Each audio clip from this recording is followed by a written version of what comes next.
ان کے ناموں سے بھی محبت کرتا ہے. اگر توجہات میرے ساتھ ہے, شیعہ سنی دونوں طرف کے افراد تشریف فرما ہے. اللہ کتنی محبت کرتا ہے, ذات کی بات نہیں کر رہا ہوں, صرف ناموں کی بات کر رہا ہوں کہ ان کے ناموں سے بھی اللہ کو کتنی محبت ہے. یعنی محمد و علی و فاطمہ, حسن و حسین, ان 5 تن کے ناموں سے اللہ کو کتنی محبت ہے کہ اللہ نے کائنات بنانے سے پہلے ان کے ناموں کے ذریعے اپنے عرش کو زینت عطا فرمائی. اور نہیں فرما رہے آپ حضرات, وہ جو ہے جی ان 5 تن کے اسما سے خالق لم یزل نے اپنے عرش کو زینت عطا فرمائی. ان ناموں سے اللہ کو کتنی محبت ہے. ایک دلیل دے کے پھر آگے بڑھ رہا ہوں. ان ناموں سے اللہ کو کتنی محبت ہے کہ جب آپ کے اور ہمارے باپ آدم علیہ السلام سے ترک اولا ہو گیا, 90 سال تک آدم گریہ کنا رہے, جب توبہ قبول نہ ہوئی تو اب اللہ نے کہا آدم وہ نام جو ہم نے تجھے عرش پہ دکھائے تھے انہی ناموں کا ہمیں واسطہ دو. آدم نے ان ناموں کا واسطہ دیا. اللہ نے ان اسماء کے صدقے میں آدم کی توبہ قبول کر کے بتایا کہ جب نام سے اللہ اتنی محبت کرتا ہے تو ان کی ذات سے اللہ کو کتنی محبت ہوگی. اب اگر جملہ پہنچے ذہنوں تک ایک حوالہ دے کے آگے بڑھ رہا ہوں. ہمارے مذہب جعفریہ کی بہت بڑی ایک کتاب ہے منہاج البراء شرح نہج البلاغہ, آیت اللہ سید حبیب اللہ خوئی کی لکھی ہوئی ہے. ایک ہے آیت اللہ ابو القاسم خوئی, یہ نہیں ہے, دوسرے آیت اللہ سید حبیب اللہ خوئی. انہوں نے لکھا عارف شاہ جی کہ قیامت کا جب میدان ہوگا, ساتھ ہے میرے آپ حضرات, کوشش کیجئے گا تھوڑی تھوڑی ہوں ہاں کرنے کی تاکہ بات میرے تک پہنچے کہ میری بات آپ تک ڈیلیور ہو رہی ہے. تاکہ جب محشر کا میدان لگے گا آدم سے لے کر قیامت تک کے لوگ جمع ہوں گے, اس وقت اللہ کی آواز آئے گی کہ اے اہل محشر, تم میں سے جس کا نام میرے محمد کے نام پہ ہے, نہیں تھوڑا آگے جسے نبی سے محبت ہے, جس کا نام میرے نبی کے نام پر ہے اور اس نے اپنا نام محمد اس لیے رکھا کہ میرے محبوب کا نام محمد ہے, وہ ان صفوں سے نکلے اور علیحدہ کھڑے ہو جائیں. وہ الگ کھڑے ہو جائیں. بہت سارے لوگ نکلیں گے. آج بڑا مسئلہ ہے, یہ میرے بھائی تشریف فرما ہے, بہت سارے لوگوں کے فون آتے ہیں, مولانا کوئی یونیک سا نام بتائیں. یہ نہیں پوچھتے کوئی با مانا, با عظمت, با جلالت نام بتائیں. کہتے نہیں کوئی یونیک سا. بچہ پیدا ہوا ہے, کوئی یونیک سا نام بتا دے. یونیک مین یعنی ایسا نام بتائے جو آج تک کسی کا نہ ہو.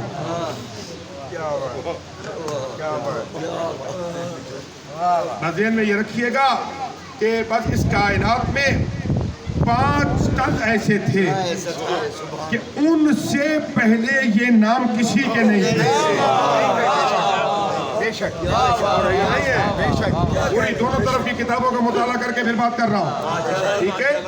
عارف شاہ جی, سرکار کے دنیا میں آنے سے پہلے محمد نام کا بندہ دنیا میں نہیں تھا.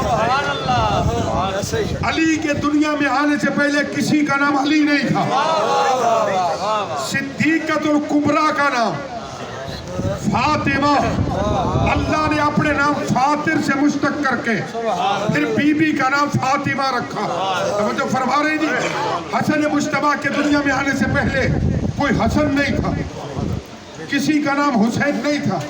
ان کے نام خزانہ الہی میں تھے اور وہیں سے اللہ نے اپنے رسول پر وحی کے ذریعے ان ناموں کو نازل کیا کہ یہ نام رکھے جائیں. توجہ فرما رہے جی. باقی دنیا میں کوئی ایسا نہیں ہے کہ اس کے آنے سے پہلے اس کا نام ہی نہ ہو, نہ اس نام کے بندے تھے. اب آج سوال یہ ہوتا ہے کہ کوئی یونیک سا نام بتا دیں. اچھا بھئی, اب یونیک نام بتایا کسی کو, ہم نے کہا جی آپ بچہ پیدا ہوا بیٹا ہے تو نام محمد رکھو. نو بڑا وزنی نام ہے, یہ بڑا بھارا نام ہے.